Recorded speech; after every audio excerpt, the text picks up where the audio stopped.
Assalamualaikum warahmatullahi wabarakatuh. Sampurasun. Alhamdulillah di waktu ayeuna urang sadaya aya dina lindungan Allah Subhanahu wa taala.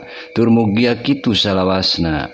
Kaum dangu sadaya nepangkeun nami abdi Mang Otong nu asalna ti Banten Selatan nu katelah ujung kulon tea.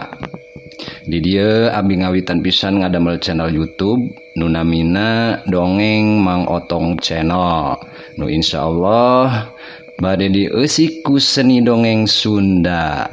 Mugi dongeng-dongeng emang tiasa janten pengobat rindu, pelipur kalbu kanggo kaum dangu di mana bae ayana. Terutama anu nuju tebih sareng palemburanana.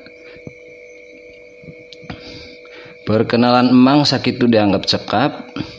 Ayeuna emang bade lajeng ka seni dongeng Sunda.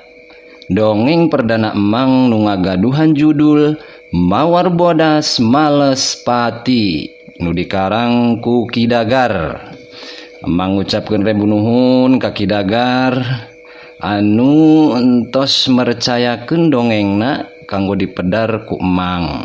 Hatur nuhun Ki Dagar. Mangga kaum dangu sadaya kaparayun ulah hilap cur kopina.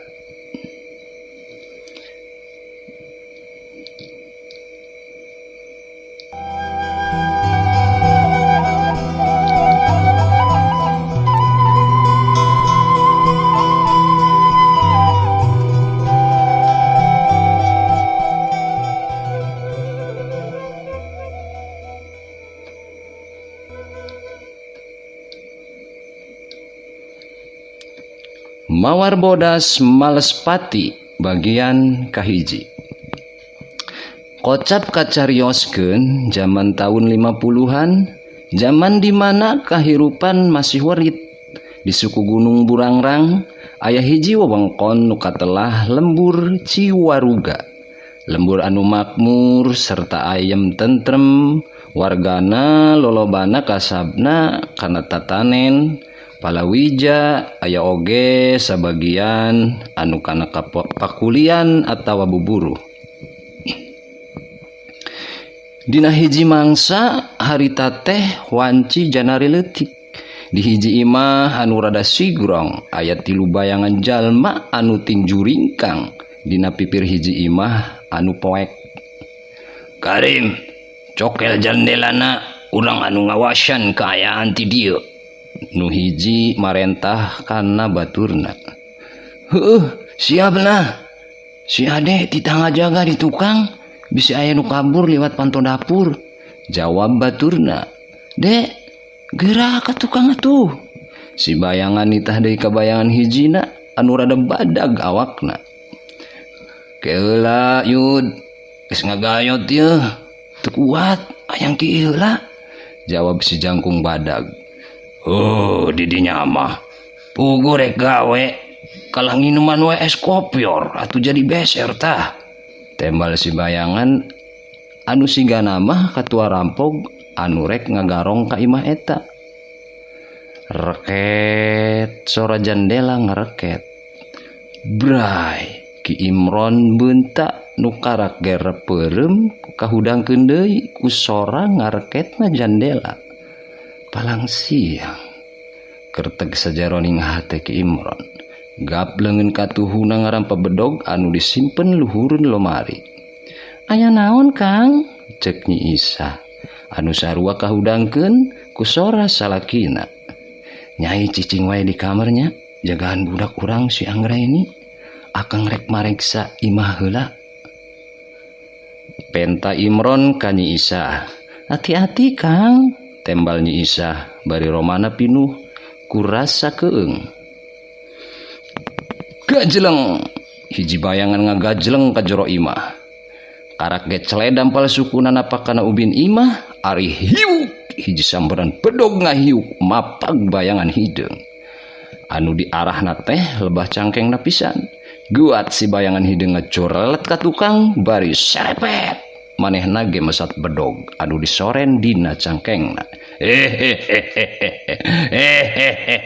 Nuhun pribumi geus ngabagiakeun ka kuring ayeuna kari milih rek serah bongkokan bari kaluarkeun sakabeh barang anu aya hargaan atawa kojor ayeuna keneh. Si bayangan hidung seuri semua.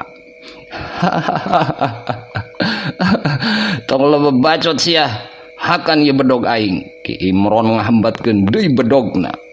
Ayeuna mah datangna ti luhur nu dimaksud rek narok sirah si garong. Ora kaya kieu di bajingan setan geus kawantar garong sakti mandraguna.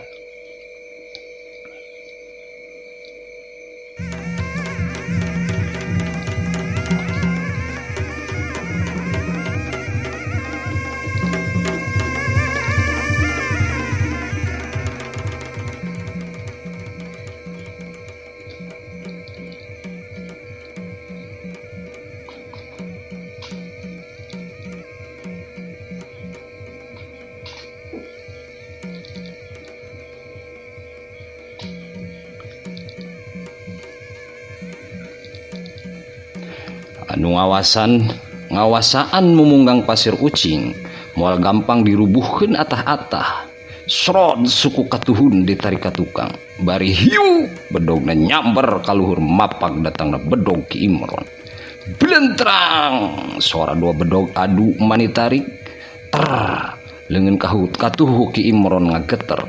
Geus kajudi ku hatel leutik Ki Imron yen tanaga jaro musuhna teh aya 2 tingkat di saluhureun dirina. Tapi lain ge kepala kampung Ciwaruga ari kudu leutik burih ngayonan musuh mah. Srod Ki Imron masang kuda-kuda anyar dina ulin jamatan bedogna diputerkeun dina luhureun sirah ngawangun jurus kolecer bumi. Teu antapara sebrut Ki Imron narajang bari ngababadkeun bedogna dun di arahnya eta beuheung kieu di bajing setan. Blentrang panarajang Ki Imron bisa katangkis jelepung suku katuhu dina jurus buntut lodaya ngababuk tunggul. Neangan mangsa kana kekempong musuh hakan tah sentak si bajing setan jebrod. Aduh Ki Imron ngahungge nahan ka nyeri. Kekempongna asa rujad di sepak kuda pala suku nu jebrag. Tapi sanajan kitu bari kuda-kudana pajengjar oge Ki Imron tetep narajang bari tenolih kana ka nyeri. Suruntul congo bedogna nyuruntul dina jurus turih wajid pangleler guruna ti kandang haur. Kieu di anu rada malaweung teu nyangka sacongo buuk yen musuhna rek nekat kitu. Untung gerakanna masih kajaga manehna rikat ngajleng ka tukang ngahindaran panarajang musuhna. Oro kaya justru jurus turih wajid datang leuwih gancang. Srek beungit kieu di katurih ti semet irung manjang kana pipi. Waduh bangsat sia kieu di ngowowong bari mundur ngajauhan. Karim ade bantuan aing yo. Kieu di minta bantuan kana baturna. Celeng 2 urang make papakaian sing sarua hideung ngabedegang ngepung Ki Imron bari duanana geus ngalugas pakarangna. Nu bagang mah sarua jeung Ki Yudi nyekel bedog, ari nu rada gendut mah nyekel celurit badag, nu rubakna aya sadeupana. Sade, ari maneh geus naon ti paon teh? Kalah kutap ketap kitu, tanya Karim anu ngabireungeuh. Baturna ti tatadingan ukur kutap ketap wae. Geus ngawadang Rim, kabita tuh da aya pais peda. Bari jong lalap takokak di dapurna teh tembal si Ki Ade bari nyusutan bibirna. Dahareun we anu aya dina otek tehnya, cek Karim bari manyun. Oi kalah ngacapruk gua tewak ta si Imron, sentak Ki Yudi anu kesel kacida ningali paripolah kadua anak buahna. Hiat sebrut Ki Ade jeung Ki Karim meh bareng narajang ke kapala kampung Ciwaruga. Karim narajangna ti luhur ngababad dada di gerakan heulang nyamber anak hayam. Ari Ki Ade ti handap datangna rek ngababad pitis ku celurit badag dina jurus cacar bolang. Dina kahayan genting kitu Ki Imron tebeakeun akal manehna ngajaul ka tukang dinegerakan hap pindah celek gurentel awakna gurentel kagigireun ki ade anu panarajangna poos bari awakna ngoleweng ka kenca kabawa ku tanaga sorangan hiu jurus orai gibug anu diwangun ku dampal suhu katuhu ngahiuk kana caraham ki ade anu teu antep parah deui ngajebron nanggal pisan. Waduh, jadol sia ki ade ngawong-wong bari awakna ngabangkieung ka tukang. Hiu, aya angin panarajang datang ti tukang, lep ki Imron ngalelepkeun sirahna. Dina gerakan monyet ngemil, breh katingali saluhurun sirahna awak ki Karim. Keur ngalayang kabawa ku gerakan panarajangna. Anu ngeplos ngakan angin, tengah engkekeun deui habok awak ki Karim dihancak ku purup buleud leungeun kenca ki Imron. Tobat ki Karim ngoceak bari bru bae awakna niban awak ki ade anu keur ngajurah roh. Hop eureun sia Imron lamun henteu ieu pamajikan maneh bakal dirogah halak waing. Sentak Yudi bari seuri ngagak-gak. Anu teu kanyahoan deui mimitina geus nyekel peupeuteuyan Nyi Isah bari nodongkeun bendogna. Nyi Isah ukur bisa ngayekek bakat ku sieun. Lakatay ki Imron ngalakatay bingung kudu kumaha ngalawan terus pamajikan aing bisa leungit nyawa kerteg ucap dina hate Imron. Kuring nyerah sok bawa kabeh harta kuring asal kuring sakuluarga ulah dikukumaha tembal ki Imron. Karak ge balem bibir ki Imron teu kanyahoan datangna gabres dua pakarang geus nyayang kan awak ki Imron. Tesemet ngucapna naon deui ki Imron dina detik eta palastra ku panganiaya deungeun. Akang Nyi Isah ngoceak ningali salakina mandi getih ngagoler di tengah imah. Karim, ade, ukur kabeh hartana. Kami mah rek senang-senang heula jeung nu geulis. Ki Yudi mere parentah. Agehana tukang, tembal saduana mani bareng. Nyi Isah anu geus bisa nyawang kajadian naon anu bakal karandapan ku dirina. Lat bae poho kana temah wadina. Poho yan manehna teh boga budak leutik awewe anu karak umur 4 tahun anu keur tibra sare di kamarna. Teu loba pikir deui Nyi Isah teu puguh-puguh teh ceres Nyi Isah nubrukeun beheungna kana badog Ki Yudi anu nyampak hareupeunana. Ki Yudi ukur bisa olohok ningali kane kadan Nyi Isah. Kadua salaki akhirna Nyi Isah tewas dina leungeun para begal ti pasir ucing. Kumaha geus kieu bos? Tanya ade anu geus ngukud barang berharga nu diasupkeun kana karung. Duruk imahna, parentah Ki Yudi bajing setan. Siap bos, tembal saduana saur manuk. Ti pinggir kampung Ciwaruga seuneu katingali ngabebela. Haseupna ngelun kaluhur, hiji kula warga geus jadi korban kebiadaban para begal. Langit mendung, sigana ngilu tunggara, cihcir jeung jangkrik, eureun patembalan, ukur ti kajauhan, kadenge babaungna anjing nambahan ka ketir peuting harita. Au, wow, au.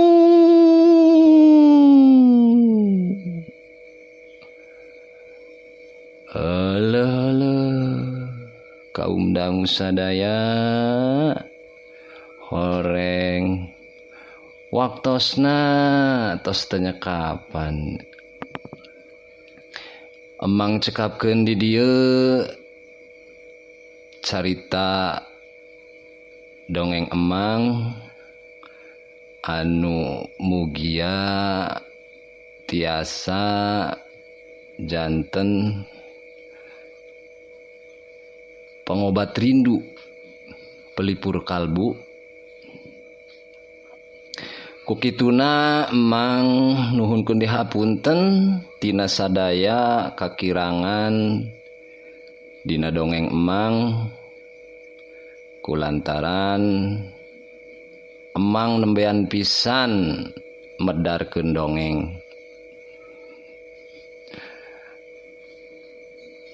Emang nuhunkeun dukunganana kanggo mayangna ieu channel, mangga ditoel tanda loncengna, mangga ditoel gambar jempolna. Kukituna sakali deui emang ngucapkeun hapunten dina sagala kakirangan nu pasti dina bahasa, dina ucap nu masih belepotan nya. Atuh kumaha ada namina ge nembean diajar keneh emang teh ieu teh. Teu seueur carios, mugia urang dipanjangkeun umur nu barokah supaya tiasa tepang deui di episode nu salajengna. Akhirul kalam, wassalamualaikum warahmatullahi wabarakatuh.